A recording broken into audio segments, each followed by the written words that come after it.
Duty ಸಿಗ್ತಾ ಇರಲಿಲ್ಲ. ಆಮೇಲೆ ಅಮ್ಮ ರೆಡಿ ಮಾಡಿ ಕೊಟ್ಟಿದ್ದಾರೆ. ಸರಿನಾ? ಸರ್ ರಿಯಾಲಿಟಿ ಏನು ಸರ್ ಗೊತ್ತಿರುತ್ತಲ್ಲ, ಹೇಳಿದೀವಲ್ಲ, ಸ್ಟೇಟ್ಮೆಂಟ್ ಕೊಟ್ಟಿದ್ದೀವಿ, ಅದು ಏನಿದೆ ಅವ್ರಿಗೆ ಗೊತ್ತಾಗುತ್ತಲ್ವಾ? ಸತ್ಯದ ನಮ್ಗೆ ಶ್ಯೂರಿಟಿ ಪ್ರಾಬ್ಲಮ್ ಆಗಿತ್ತು ಅಷ್ಟೇ, ಬೇರೆ ಏನಿಲ್ಲ ಸರ್. ಅಮೌಂಟ್ ಏನಿಲ್ಲ ಸರ್, ನಮ್ಗೆ ಶ್ಯೂರಿಟಿ ಸಿಗ್ತಾ ಇರಲಿಲ್ಲ ಅಷ್ಟೇ. ಶ್ಯೂರಿಟಿ ಸಿಕ್ತು, ಈಗ ನಾವು ಕಟ್ಕೊಂಡು ಸರ್. ಇವಾಗ ಅದು ನಾವೇನಿದು ಸ್ಟೇಟ್ಮೆಂಟ್ ಕೊಟ್ಟಿದ್ದೀವಿ, ಸರಿನಾ? ನಿಮ್ಮ ಹತ್ರ ಏನಿಲ್ಲ ಅದ್ರ ಬಗ್ಗೆ ಏನಿಲ್ಲ ಬಿಡಿ ಸರ್.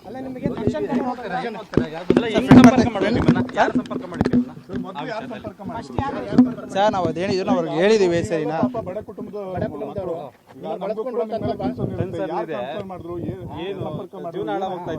ಸರ್ ಹಂಗೇನಿಲ್ಲ ಸರ್, ಅದೇನಿದೆ ನಾವು ಮಾತಾಡೋ ಸ್ಟೇಟ್ಮೆಂಟ್ ಏನು ಕೂಡ ಕೊಟ್ಟಿದ್ದೀವಿ, ಸರಿನಾ? ಅಷ್ಟೇ ಬಿಡಿ, ಬೇರೆ ಏನಿಲ್ಲ.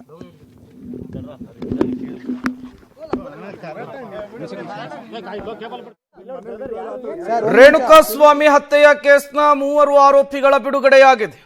ಮೊನ್ನೆಯಷ್ಟೇ ಕೋರ್ಟ್ ಷರತ್ತುಬದ್ಧ ಜಾಮೀನನ್ನು ಕೊಟ್ಟಿತ್ತು. ಕೋರ್ಟ್ ಜಾಮೀನನ್ನು ಕೊಟ್ಟರೂ ಕೂಡ. ನಿಮ್ಮ ಹೆಸರು? ಕೇಶವಮೂರ್ತಿ. ಯಾಕೆ ನಿಮ್ಮ ಊರು ಯಾವುದು? ಬೆಂಗಳೂರು.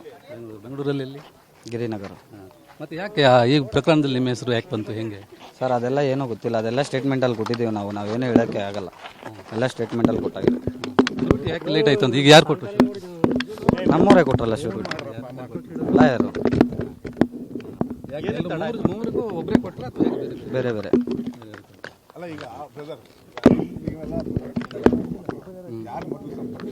ಅದೆಲ್ಲ ನಮಗೇನು ಗೊತ್ತಿಲ್ಲ, ಅದೆಲ್ಲ ನಾವೇನೈತೋ ಗೌರ್ಮೆಂಟಿಗೆ ಸ್ಟೇಟ್ಮೆಂಟಲ್ಲಿ ಕೊಟ್ಟಿದ್ದೀವಿ ಸ್ಟೇಷನಲ್ಲಿ, ಅಷ್ಟೇ ನಮಗೆ ಗೊತ್ತಿಲ್ಲ. ಯಾವುದೂ ಇಲ್ಲ, ನಮಗೇನು ಗೊತ್ತಿಲ್ಲ ಸರ್.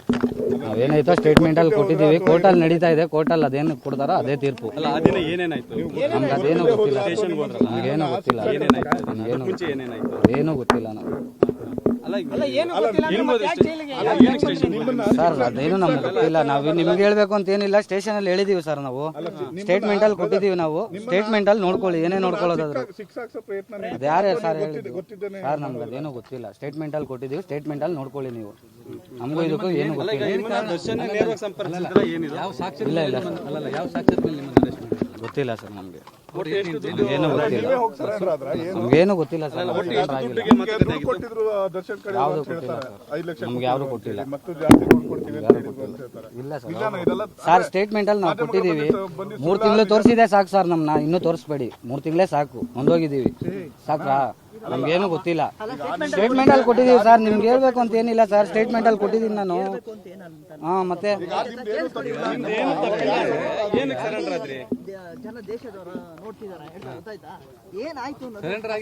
ಏನು ಗೊತ್ತಿಲ್ಲ ಸರ್, ರಿಯಾಲಿಟಿನೇ ಸ್ಟೇಟ್ಮೆಂಟಲ್ಲಿ ಕೊಟ್ಟಿದ್ದೀವಿ. ರಿಯಾಲಿಟಿ ನಿಮಗೂ ಗೊತ್ತು, ರಿಯಾಲಿಟಿ ಅಷ್ಟೇ ಸರ್. ಗೊತ್ತಾಗಿದೆಯಲ್ಲ ಎಲ್ಲರಿಗೂ, ಸ್ಟೇಟ್ಮೆಂಟಲ್ಲಿ ಕೊಟ್ಟಿದ್ದೀವಿ, ಕೋರ್ಟಲ್ಲಿ ನಡೆಯುತ್ತೆ. ಕಾನೂನು ಏನು ಹೇಳ್ತಾರೆ ಅದನ್ನ ಕೇಳ್ಕೊಂಡು ಹೋಗ್ತೀವಿ ಅಷ್ಟೇ ನಾವು, ಆಯ್ತಾ? ಅದ್ರ ಬಗ್ಗೆ ಇನ್ನೇನು ನನಗೆ ಗೊತ್ತಿಲ್ಲ.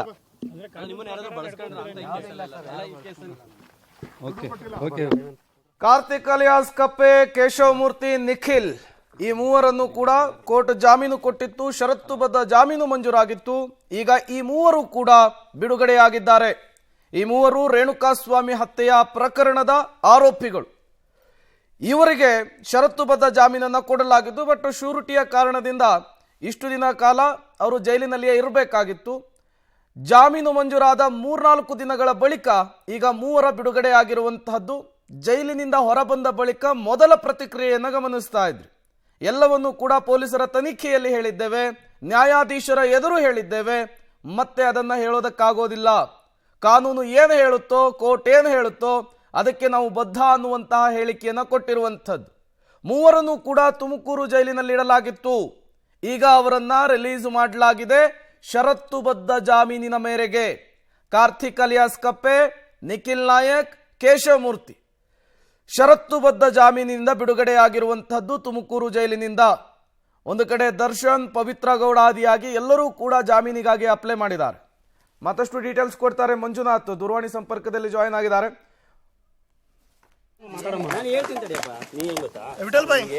ಈ ತರ ಕೇಸಲ್ಲಿ ಹೋಗಿರೋದು ಎಲ್ರಿಗೂ ಗೊತ್ತೇ ಇದೆ. ನಾವು ಹೋಗಿದ್ದೀವಿ. ಇವತ್ತು ನಿಮಗೆ ಬೇಲ್ ಆಗಿತ್ತು, ಒಂದು ವಾರ ಆಯ್ತು, ಏನಾಯ್ತು ಅದು ಅಷ್ಟೇ ಇಲ್ಲ, ಅಷ್ಟೇ, ಬೇರೆ ಏನು ಹೇಳ್ಬೇಡ. ಏನಾಗಿಲ್ಲ, ಶ್ಯೂರಿಟಿ ಪ್ರಾಬ್ಲಮ್ ಆಗಿತ್ತು, ಅದಕ್ಕೆ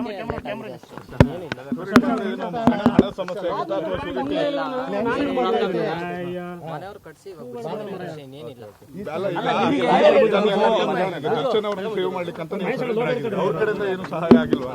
ಇಲ್ಲ, ಆ ಥರ ಏನು ಇದಾಗಿಲ್ಲ.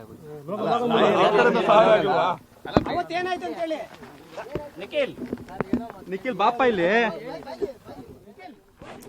ಮತ್ತಷ್ಟು ಡೀಟೇಲ್ಸ್ ಕೊಡ್ತಾರೆ ನಮ್ಮ ತುಮಕೂರು ಪ್ರತಿನಿಧಿ ಮಂಜುನಾಥ್, ದೂರವಾಣಿ ಸಂಪರ್ಕದಲ್ಲಿ ಜಾಯ್ನ್ ಆಗಿದ್ದಾರೆ. ಮಂಜುನಾಥ್, ಷರತ್ತುಬದ್ಧ ಜಾಮೀನಿನ ಮೇರೆಗೆ ಈಗ ಮೂವರ ಬಿಡುಗಡೆ ಆಗಿರುವಂತಹದ್ದು. ಮೂವರು ಬಿಡುಗಡೆ ಆದ ನಂತರ ಹೊರ ಬಂದಿದ್ದಾರೆ. ಏನೆಲ್ಲ ಆಗ್ತಾ ಇದೆ ಅಲ್ಲಿ ಅಂತ? ಸತತ 3 ತಿಂಗಳ ನಂತರ 3 ಆರೋಪಿಗಳು ಆಚೆಗೆ ಬಂದಿರುವಂತದ್ದು. ಅಂದ್ರೆ ರೇಣುಕಾಸ್ವಾಮಿ ಕೊಲೆ ಪ್ರಕರಣದ 3 ಆರೋಪಿಗಳು. ಇಷ್ಟು ದಿನ ಅವರಿಗೆ ಜಾಮೀನು, ಅಂದ್ರೆ ಈಗಾಗಲೇ 9 ದಿನ ಆಯ್ತು ಜಾಮೀನು ಸಿಕ್ಕಿ, ಆದ್ರೂ ಕೂಡ ಶುರುಟಿ ಕೊಡುವವರು ಯಾರು ಇರ್ಲಿಲ್ಲ.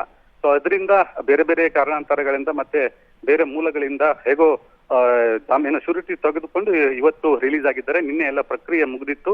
ಇವತ್ತು ಅವರನ್ನ 10 ಗಂಟೆ ಸುಮಾರಿಗೆ ಬಿಡುಗಡೆ ಮಾಡಿರುವಂತ ತುಮಕೂರು ಕೇಂದ್ರ ಕಾರಾಗೃಹದಿಂದ. ಆದ್ರೆ ಅವರು ಯಾವುದೇ ರೀತಿಯ ಪ್ರತಿಕ್ರಿಯೆ ನೀಡಲು, ಈ ಪ್ರಕರಣದ ಸಂಬಂಧಪಟ್ಟಂತೆ ಯಾವುದೇ ರೀತಿಯ ಪ್ರತಿಕ್ರಿಯೆ ನೀಡಲು ಮುಂದಾಗ್ತಾ ಇಲ್ಲ. ಯಾಕಂದ್ರೆ ಮೀಡಿಯಾದವರೇ ಸತತ 3 ತಿಂಗಳ ಕಾಲ ನಮ್ಮ ಫ್ಯಾಮಿಲಿಯನ್ನ ವಿಲನ್ಗಳ ರೀತಿ ತೋರ್ತಿದ್ದೆ ಎನ್ನುವಂತಹದ್ದು ರೀತಿಯಲ್ಲಿ ಅವರು ಪ್ರತಿಕ್ರಿಯೆ ನೀಡ್ತಾರೆ ಹೊರತು ಘಟನೆ ಯಾಕಾಯ್ತು, ಹೇಗಾಯ್ತು, ಮತ್ತೆ ಇವರ ಇನ್ವಾಲ್ವ್ಮೆಂಟ್ ಏನು ಎನ್ನುವುದರ ಬಗ್ಗೆ ಅವರು ಯಾವುದೇ ರೀತಿಯ ಪ್ರತಿಕ್ರಿಯೆ ನೀಡಲ್ಲ. ಈಗಾಗಲೇ ತಮ್ಮ ಪಾತ್ರ ಏನು, ತಮ್ಗೆ ಯಾಕೆ ಪೊಲೀಸರು ಬಂಧಿಸಿದ್ರು ಎನ್ನುವುದನ್ನೆಲ್ಲ ಈಗಾಗಲೇ ಪೊಲೀಸರಿಗೆ ಹೇಳಿದ್ದೀವಿ, ತಿಳಿಸಿದ್ದೀವಿ, ಮತ್ತೆ ನ್ಯಾಯಾಲಯಕ್ಕೂ ಕೂಡ ಹೇಳ್ತೀವಿ. ಅದನ್ನ ಮೀಡಿಯಾ ಬಹಿರಂಗವಾಗಿ ಮೀಡಿಯಾ ಎದುರಿಗೆ ನಾವು ಹೇಳಲ್ಲ ಎನ್ನುವಂತ ರೀತಿಯಲ್ಲಿ ಮೂವರು ಕೂಡ ಪ್ರತಿಕ್ರಿಯೆ ನೀಡಿರುವಂತದ್ದು. ಆದ್ರೆ ಇಲ್ಲಿ ಅವರ ಸಂಬಂಧಿಕರಾಗಲಿ ಅಥವಾ ಅವರ ಫ್ರೆಂಡ್ಸ್ಗಳಾಗಲಿ ಯಾರೂ ಬಂದಿರಲಿಲ್ಲ ಅವರನ್ನು ತೆಗೆದುಕೊಂಡು ಹೋಗ್ಲಿಕ್ಕೆ, ಕರ್ಕೊಂಡು ಹೋಗ್ಲಿಕ್ಕೆ. ಈಗ ಮೂವರು ಕೂಡ ಒಬ್ಬಂಟಿಗರಾಗಿ ಹೋಗ್ತಾ ಇದ್ದಾರೆ. ಒಬ್ಬ ಪಾಡಿಗೆ ಒಬ್ರು, ಅವರವರ ಪಾಡಿಗೆ ಅವರವ್ರು ಹೋಗ್ತಾ ಇರುವಂತದ್ದು. ನಡ್ಕೊಂಡು ಹೋಗಿದ್ದಾರೆ. ಯಾವುದೇ ಕಾರ್ ಆಗಲಿ ಅಥವಾ ಯಾವ ವೆಹಿಕಲ್ ಆಗಲಿ ಯಾವುದೂ ಬಂದಿಲ್ಲ. ಎಲ್ಲ ದೂರದಲ್ಲಿ ಇದ್ದಾರೆ, ಏನೋ ಗೊತ್ತಿಲ್ಲ. ಒಟ್ಟು ತುಮಕೂರು ಕಾರಾಗೃಹದಿಂದ 1 ಕಿಲೋಮೀಟರ್ ದೂರ ಸುಮಾರು ನಡ್ಕೊಂಡು ಹೋಗ್ತಾ ಇದ್ದಾರೆ. ಅಲ್ಲಿ ಬೇರೆ ಕಡೆ ಯಾರಾದವರು ಸಂಬಂಧಿಕರಿದ್ದಾರೆ ಏನೋ ಗೊತ್ತಿಲ್ಲ. ಒಟ್ಟಾರೆಯಾಗಿ ಅವರು ಒಂದು ರೀತಿಯ ಅವರಿಗೆ ಅನಾಥ ಪ್ರಜ್ಞೆ ಕಾಡ್ತಾ ಇದೆ, ಅತಂತ್ರರಾಗಿದ್ದಾರೆ ಎನ್ನುವಂತ ಭಾವನೆ ಅವರಲ್ಲಿತ್ತು. ಪ್ರಕರಣಕ್ಕೆ ಸಂಬಂಧಪಟ್ಟಂತೆ ಸುಪಾರಿ ಆಗಿರ್ಬೋದು, ಅವರು ಸರೆಂಡರ್ ಆಗಿರ್ಬಹುದು. ಈ ಕಾರಣನೂ ಕೂಡ, ಈ ವಿಚಾರವನ್ನು ಕೂಡ ಅವರು ಬಾಯಿ ಬಿಡ್ತಾ ಇಲ್ಲ. ಒಟ್ಟು ಕೂಡ ಗೌಪ್ಯವಾಗಿರಿಸಿಕೊಂಡಿದ್ದಾರೆ. ಮತ್ತೆ ಸೂಕ್ತ ಸಂದರ್ಭದಲ್ಲಿ, ತನಿಖೆ ಸಂದರ್ಭದಲ್ಲಿ ನಾವು ಹೇಳ್ತೇವೆ, ಮತ್ತೆ ಈಗಾಗಲೇ ಹೇಳಿದ್ದೇವೆ, ನ್ಯಾಯಾಲಯದ ಮುಂದೆ ಕೂಡ ಅದನ್ನ ಹೇಳ್ತೇವೆ ಎನ್ನುವಂತ ರೀತಿಯಲ್ಲಿ ಪ್ರತಿಕ್ರಿಯೆ ನೀಡಿ ಈಗಾಗಲೇ ಇಲ್ಲಿಂದ ಎಸ್ಕೇಪ್ ಆಗಿರುವಂತದ್ದು. Prem. Okay, thank you Manjunath ತಮ್ಮೆಲ್ಲ ಮಾಹಿತಿಗಾಗಿ. ಈ ಮೂವರು ಕೂಡ ಹಣದ ಆಮಿಷಕ್ಕಾಗಿ ಕೊಲೆ ಮಾಡಿರೋದಾಗಿ ಸರೆಂಡರ್ ಆಗಿದ್ರು. ಈಗ ಮೂವರಿಗೂ ಜಾಮೀನು ಕೂಡ ಸಿಕ್ಕಿರುವಂತಹದ್ದು.